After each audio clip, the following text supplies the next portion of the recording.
ഡൽഹിയിലെ സ്കൂളുകളിൽ ബോംബ് ഭീഷണി.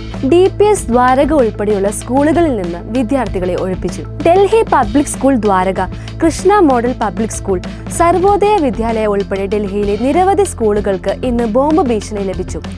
നജ്ഫഗഡ് മേഖലയിലെ ചില സ്കൂളുകൾക്ക് പരീക്ഷ നടക്കുന്ന സമയത്താണ് ബോംബ് ഭീഷണി ലഭിച്ചത്. ഉദ്യോഗസ്ഥരുടെ അഭിപ്രായത്തിൽ രാവിലെ ഏകദേശം 6:30യോടെയാണ് നജ്ഫഗഡിലെ ഒരു സ്കൂളിൽ നിന്ന് ഡൽഹി ഫയർ ഡിപ്പാർട്ട്മെന്റിന് ആദ്യ കോൾ ലഭിച്ചത്. പോലീസും ബോംബ് ഡിസ്പോസൽ സ്ക്വാഡുകളും ഉടൻ തന്നെ സ്കൂളുകളിലേക്ക് കുതിച്ചെത്തി. മുൻകരുതൽ എന്ന നിലയിൽ വിദ്യാർത്ഥികളെയും ജീവനക്കാരെയും സുരക്ഷിതമായി തന്നെ ഒഴിപ്പിച്ചു. കെട്ടിടങ്ങളിൽ വിശദമായ പരിശോധനകൾ നടക്കുന്നുണ്ടെന്ന് പോലീസ് സ്ഥിരീകരിച്ചു. ഡൽഹിയിലെ ഹോട്ടലുകളും ആശുപത്രികളും കോടതികളും ഒരു കൂട്ടം വ്യാജ ബോംബ് ഭീഷണികൾക്ക് ഇരയായിട്ടുണ്ട്.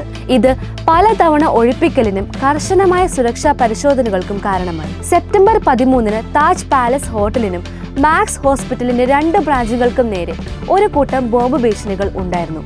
പോലീസ്, ഫയർ ഡിപ്പാർട്ട്മെന്റ് ഉദ്യോഗസ്ഥർ സംഭവ സ്ഥലത്തേക്ക് എത്തുകയും ബോംബ് ഭീഷണി പ്രോട്ടോകോളുകൾ അനുസരിച്ച് തിരച്ചിൽ നടത്തുകയും ചെയ്തു. ഭീഷണികൾ വ്യാജ കോളുകളാണെന്ന് പരിശോധനയിൽ കണ്ടെത്തി. കഴിഞ്ഞ ആഴ്ച ഡൽഹി ഹൈക്കോടതിക്കും ബോംബ് ഭീഷണി ലഭിച്ചിരുന്നു. ഇത് കാരണം ഹൈ അലർട്ട് പ്രഖ്യാപിക്കുകയും കോടതി നടപടികൾ നിർത്തിവെക്കുകയും മുൻകരുതൽ എന്ന നിലയിൽ ജഡ്ജിമാരെയും അഭിഭാഷകരെയും ജീവനക്കാരെയും കെട്ടിടത്തിൽ നിന്ന് ഒഴിപ്പിക്കുകയും ചെയ്തു.